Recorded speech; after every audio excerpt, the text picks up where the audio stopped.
Hello, everybody. I'm coming to you again from our sanctuary. As you can hear from the echo, it's empty, but I'm standing here to offer this pastor's update for this week. You should be receiving this around 5 o'clock on April 1st.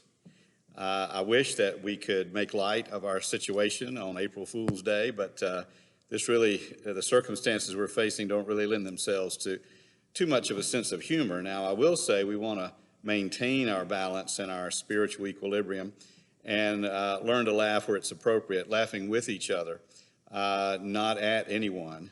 But as I think C.S. Lewis said, the one thing the devil can't stand is to be mocked.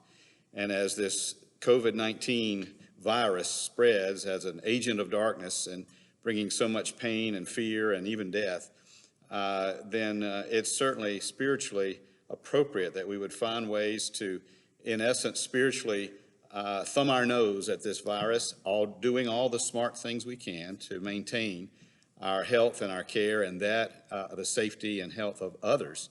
But God will see us through this, and we will find our way through this crisis. Speaking of which, the last time I came to you to announce that we would be closing the church offices for a time was right before our Governor Cooper, issued for the state of North Carolina a stay-at-home directive extending through April 29th. So I'm here to update us that we will abide by that order, and we will continue to cancel and resist any in-person gatherings of 10 or more people, and urging people to stay away from our campus. We're closing the church offices, and we'll extend that closure all the way through the end of April. And we will continue to offer online opportunities for everyone as we make our way through these weeks of April, beginning this week. And so each Wednesday around 5 o'clock, we'll offer an update, and I'll be coming to you this is a pre-recorded video offering to let you know kind of what's going on and offer some words of encouragement. And we will continue to offer online worship experiences each Sunday morning at 10 o'clock. We will also, through the week, offer opportunities for staff devotions. Different staff members will come to you with devotions, 3-4 minute short devotions on Tuesday mornings and Thursday mornings. And then Aaron Betley and J.J. Gibbs and Wendy Barnes will continue to offer chat opportunities through Facebook Live and other means on Tuesday evenings and Wednesday evenings as we go forward each week. And then finally, every Friday and Saturday night, our hope and our plan is to offer children's stories by various members of the church and the church staff, and that will be on Friday and Saturdays about 5 o'clock. So look for those. You'll receive notices of all those opportunities to stay connected as we move forward each week and each day of the week. So Mondays we'll use for planning and getting things ready for our taping and other opportunities to connect. Part of the way we stay connected, of course, is to be mindful of each other, to reach out through the means at our disposal, the telephone, email, texting, Facebook, other means we have of staying connected.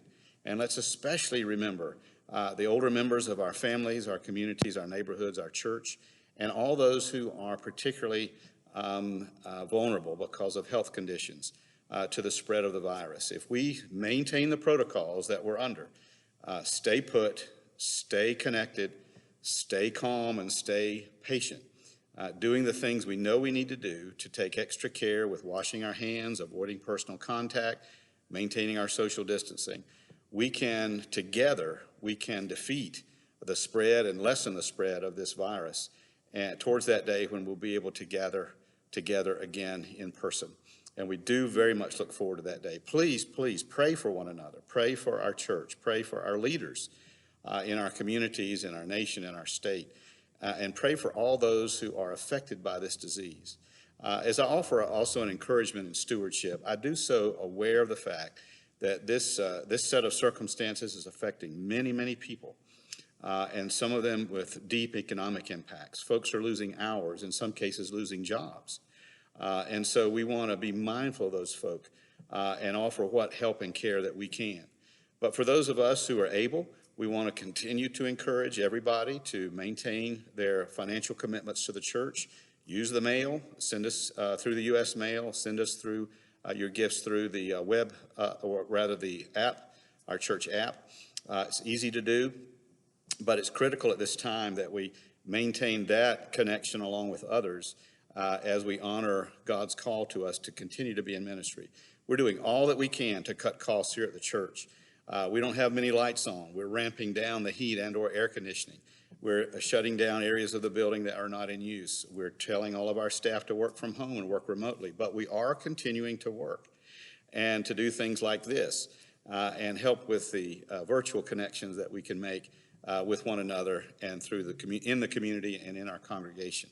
So please, we encourage your support as we move forward. Keep those cards and letters coming. Finally, I'd like to offer a heads up, and we're excited about this possibility, that for our April 12 Easter online celebration, our worship service that day, we plan to have a time for celebrating communion, Holy Communion.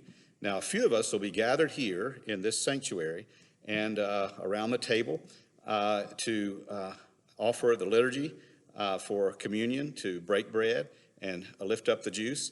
And so we want to give you a chance between now and then to make provisions in your own home. Get together some juice, grape juice if you can, apple juice or other juices will be fine, and some bread. Crackers are fine if that's what you have. And be ready right around your kitchen table and right around in your family room to celebrate with us on Easter Sunday, as we will all be worshiping together, and that broadcast will go out about 10 o'clock. So be ready when you watch that service to celebrate communion as we are virtually together when we can't be together in person.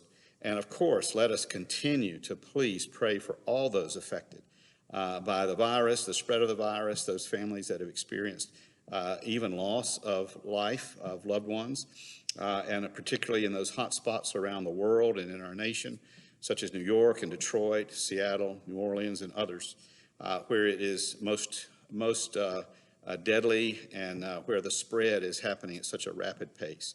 Again, we pray for those brave medical personnel, doctors and nurses, technicians, researchers, all those who are on the front lines battling this virus and looking for ways to relieve suffering and looking for ways to stop this virus as quickly as possible. Keep the faith.